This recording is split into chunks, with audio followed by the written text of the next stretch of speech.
नमस्कार, capital TV Uttar Pradesh पर किस्सा यूपी का देख रहे हैं आप। मैं हूं राधिका राज। आज बात धार्मिक नगरी काशी के मणिकर्णिका घाट की। जिस तरह अलग अलग जिले में सीएम योगी का बुलडोजर गरज रहा है, ठीक उसी तरह बेहतर बनाने के लिए योगी सरकार का विकास का बुलडोजर मणिकर्णिका घाट पर भी दौड़ रहा है, जिसका वीडियो भी सोशल मीडिया पर वायरल हुआ। जिसके बाद विपक्ष की ओर से कहा जाने लगा कि माता अहिल्याबाई होलकर की मूर्ति सरकार ने तोड़ी है, ये हिंदू आस्था का अपमान है, भाजपा वाराणसी का विनाश चाहती है। जिसके बाद सीएम योगी खुद मीडिया के सामने आए और कहा कि ये एडिटेड वीडियो है, ये झूठ है, विपक्ष गुमराह कर रहा है, और तुरंत फिर एक्शन भी हुआ। आप सांसद संजय सिंह, कांग्रेस के नेता पप्पू यादव समेत 8 नेताओं पर फर्जी तस्वीरें शेयर करने के आरोप में एफआईआर हुआ। यानी ये मुद्दा अब घाट से लेकर घर घर तक गरमाया हुआ है। ऐसे में सवाल उठ रहा है कि क्या योगी सरकार की ओर से हिंदू आस्था के खिलाफ कोई चूक हुई है, या विपक्ष को माहौल बनाने के लिए कोई और मुद्दा नहीं मिल रहा। इसी पर चर्चा करने के लिए मेरे साथ स्टूडियो में मौजूद है कैपिटल टीवी के executive editor Rajiv Kumar. Sir, आपका बहुत बहुत स्वागत है। धन्यवाद। सर, एक तरफ सीएम योगी है जिन्होंने कहा कि ये एडिटेड वीडियो है, मणिकर्णिका घाट का जो बवाल है उसको लेकर। दूसरी तरफ विपक्ष कह रहा है कि ये झूठ बोल रहा है, तो क्या सच्चाई है इसमें? देखिए, सच्चाई तो इन्वेस्टिगेशन के बाद पता चलता है, लेकिन विश्वसनीयता की बात होती है। सच्चाई जब जानकारी मिलेगी उस वीडियो के बारे में, जब फोरेंसिक जांच होगी, लैब में जाएगा, और उसके बाद जब एक्सपर्ट इसके बात करेंगे, तो पता चलेगा कि सच्चाई इन लोगों ने बोली या सच योगी आदित्यनाथ बोल रहे थे। लेकिन विश्वसनीयता एक बड़ा मुद्दा होता है। व्यक्ति को किसके ऊपर विश्वास करना चाहिए और किसके ऊपर विश्वास नहीं किया जा सकता है, किन मुद्दों के ऊपर किसकी विश्वसनीयता बेहतर है, किन मुद्दों के ऊपर कोई भी व्यक्ति कभी विश्वसनीय बात कर ही नहीं सकता है, ये सारे मामले सामने आए हैं मणिकर्णिका घाट के ऊपर। क्योंकि सवाल विपक्ष की तरफ से उठाया गया, सरकार कार्रवाई कर रही थी, सरकार का इंटेंशन देखा जाएगा, विरासत संस्कृति की सुरक्षा देखी जाएगी, और इनके सवाल पूछने का, हंगामा करने का इंटेंशन देखा जाएगा। मतलब इनका लक्ष्य क्या है, तरीके क्या है, हंगामा कर क्यों रहे हैं, और इसके पीछे का कारण क्या है। अब इन सारी बातों में एक चीज तो साफ है कि जितने सांसद, चाहे समाजवादी पार्टी के हों या कांग्रेस के हों, इन लोगों ने मणिकर्णिका घाट पर चल रहे उन कार्रवाइयों के खिलाफ जो बातें कही है, उसके पीछे का इंटेंशन कभी इनका हिंदू संस्कार, विरासत, संस्कृति को बचाए रखना नहीं हो सकता। नहीं अहिल्याबाई होलकर के खिलाफ जो ये बात कर रहे हैं कि अहिल्याबाई होलकर की मूर्ति तोड़ दी जाएगी, ये संभव नहीं है। और ये जो मूर्ति तोड़ने का आरोप लगा रहे हैं, इसके पीछे की भी मंशा कभी भी अहिल्याबाई होलकर का समर्थन करना नहीं रहा है।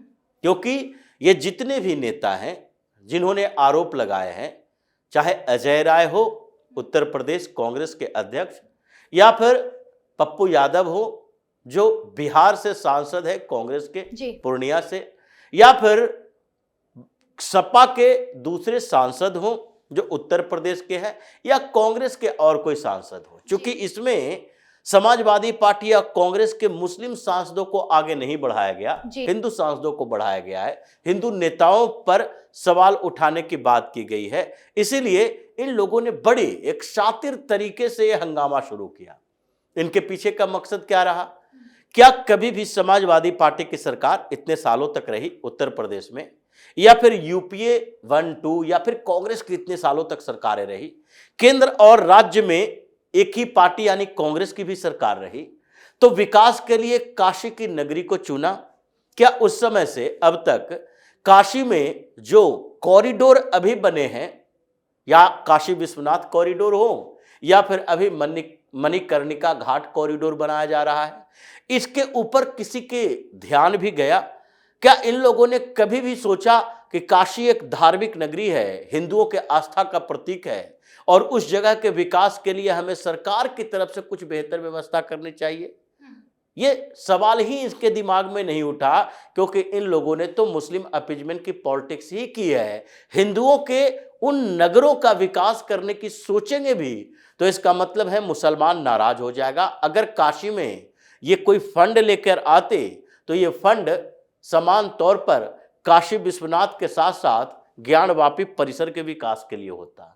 इनके समय में भी तो कभी मुद्दा ही नहीं उठा कि काशी विश्वनाथ का वो भव्य मंदिर जिसके आगे ज्ञानवापी एक ग्रहण की तरह सामने में है, जिसे वहां से खत्म कर दिया जाना चाहिए, क्योंकि बनारस के अंदर मुसलमानों के लिए उसी तरह कोई जगह नहीं है जैसे मथुरा या अयोध्या के अंदर नहीं है। इनके लिए कोई ऐतिहासिक परंपरागत विरासत नहीं है कि काशी में अगर ज्ञानवापी नहीं रहेगा तो दुनिया के किसी हिस्से से मुसलमान भारत आएगा तो वो ढूंढते हुए पहुंचेगा कि नहीं काशी में कभी मोहम्मद साहब के कुछ विरासत रही थी। ये हिंदुओं के लिए है, इनके लिए वो मक्का मदीना है। ये हिंदुओं के लिए, इन लोगों के लिए ये यरूशलेम हो सकता है। हिंदुस्तान के अंदर, भारत के अंदर इनकी परंपराओं के लिए केवल और केवल कुछ सूफी दरगाहें हैं, चाहे अजमेर शरीफ का हो या फिर ये दिल्ली का हो तो ख्वाजा निजामुद्दीन का, इन सारे लोगों का ही निजामुद्दीन औलिया का दरगाह हो या फिर अजमेर शरीफ का दरगाह हो। इन जगहों पर सूफियों के कारण फेमस हो सकता है, लेकिन इनकी परंपराएं, इनकी जड़ें कभी भी हिंदुस्तान के अंदर नहीं रही है। तो ऐसे सरकारें, ऐसे पार्टी, ऐसे नेता जिनके दिमाग में ही एंटी हिंदू प्रोसेस चलता है, उनके सवालों पर विश्वास नहीं किया जा सकता। हाँ, ये जरूरी है कि इन लोगों ने सवाल उठाए।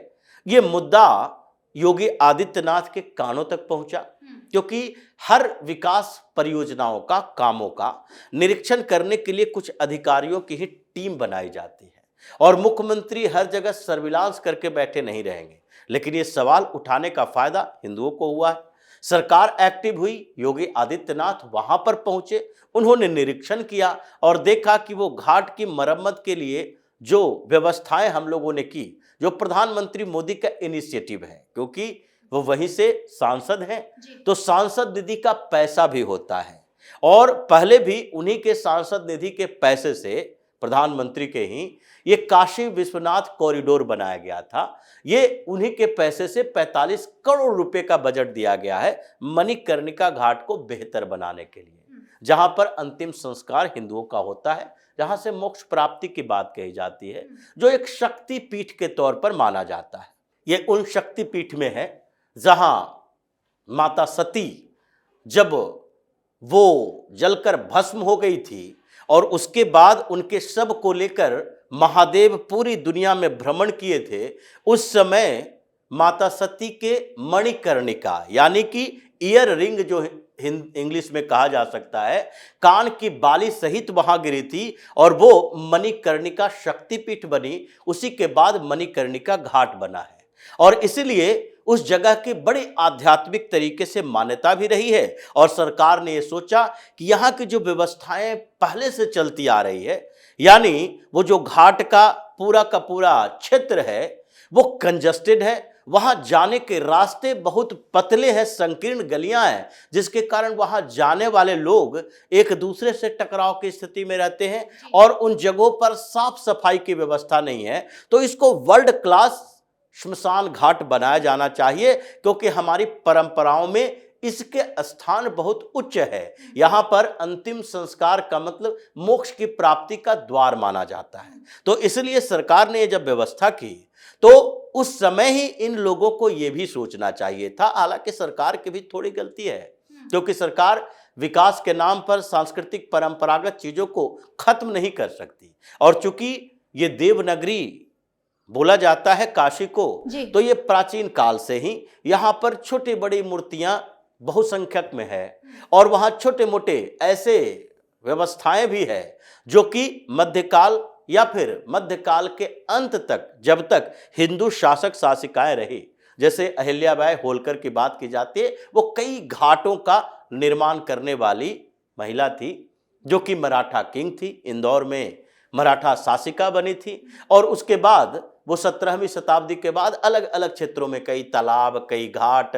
धार्मिक स्थल, कई जो अलग अलग जगहों पर धर्मशालाएं जिस जिस जगह पर वो गई वहां पर निर्माण की, उनके उन यादों को भी रखा जाना चाहिए। और सरकार को उस कमेटी के साथ ये जो आर्कियोलॉजिकल सर्वे ऑफ इंडिया उसकी टीम को भी साथ में जोड़ना चाहिए, क्योंकि पुरातत्ववेत्ताओं के खिलाफ ये उनके सहमति के बिना आप ये तय नहीं कर सकते, उनके इन्वेस्टिगेशन के बिना ये सरकारी पदाधिकारी नहीं देख सकते कि अगर कोई मूर्ति मिली है तो उसकी प्राचीनता क्या हो सकती है, उसे संरक्षित रखना भी जरूरी है। इसलिए इन लोगों का सवाल अपनी जगह, इंटेंशन इनका गलत था। योगी आदित्यनाथ ने कहा गलतियां नहीं हुई है, ये वीडियो गलत है, फेक है, तो फेक वीडियो बनाए हो, अगर उसको बनारस में अराजकता पैदा करने का साधन बनाए हो तो एफआईआर तो दर्ज होगा। एफआईआर दर्ज हुआ, इनके खिलाफ कार्रवाई होगी। उसको लेकर विपक्ष ये भी कह रहा है कि ये तो कानून का राज दिखाने की एक सोची समझी साजिश है, हम आवाज भी ना उठाए क्या? आप बिल्कुल उठाओ। आवाज उठाना एक स्वच्छ विपक्ष और सत्ता पक्ष की अपने अवधारणा होती है और लोकतंत्र में आवाज उठाना भी चाहिए, लेकिन आवाज उठाने के नाम पर फर्जीवाड़ा परोसना कानूनी शिकंजे में फंसने की तरह ही होता है। अगर आप आवाज उठा रहे हो तो वहां पर आवाज उठाओ, बात करो, सच्चाई बात करो, सच्ची बात करो। आप ये ना दिखाओ कि आपके वहां के विकास से चिढ़ इतनी हो गई है, इसके कारण आप हो जो हंगामा क्रिएट करने के लिए एक फर्जी वीडियो बना लोगे। क्योंकि मणिकर्णिका घाट की बात है, जो बदलाव आगे दिखने वाला है वो केवल बनारस की राजनीति के लिए नहीं है, बल्कि पूरे उत्तर प्रदेश और पूर्वांचल में बिहार के लोगों के लिए भी है।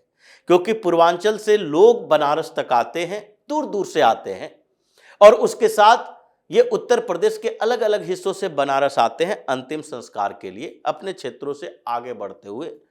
और वहां पर अगर व्यवस्थाएं इतनी बेहतर बनती है तो वो अपने क्षेत्र में जाकर भी इसका जिक्र करेंगे कि 10 साल पहले गए थे तो क्या हुआ, इस साल क्या हुआ।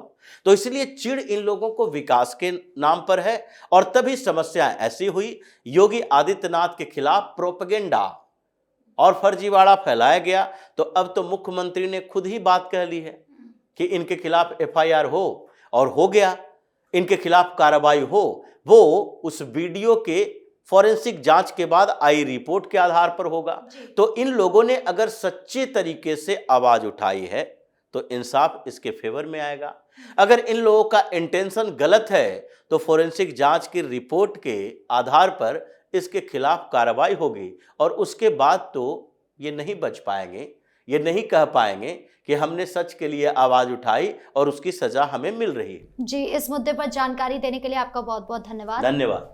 तो यानी एक बार फिर जब सीएम योगी का बुलडोजर विकास के लिए चला तो दुख विपक्ष को हुआ, जो दिखाता है कि ना ही उन्होंने अपने कार्यकाल में काम किया और ना ही वो दूसरे के कार्यकाल में काम करने देना चाहते हैं। और इसीलिए उन पर ही हमेशा सवाल खड़े होने लग जाते हैं कि आखिर वो चाहते क्या हैं और जनता के हित के लिए किए गए हर काम से उन्हें दिक्कत क्यों होती है।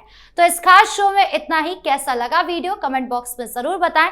वीडियो को लाइक करें, शेयर करें और चैनल को सब्सक्राइब करना ना भूलें। धन्यवाद।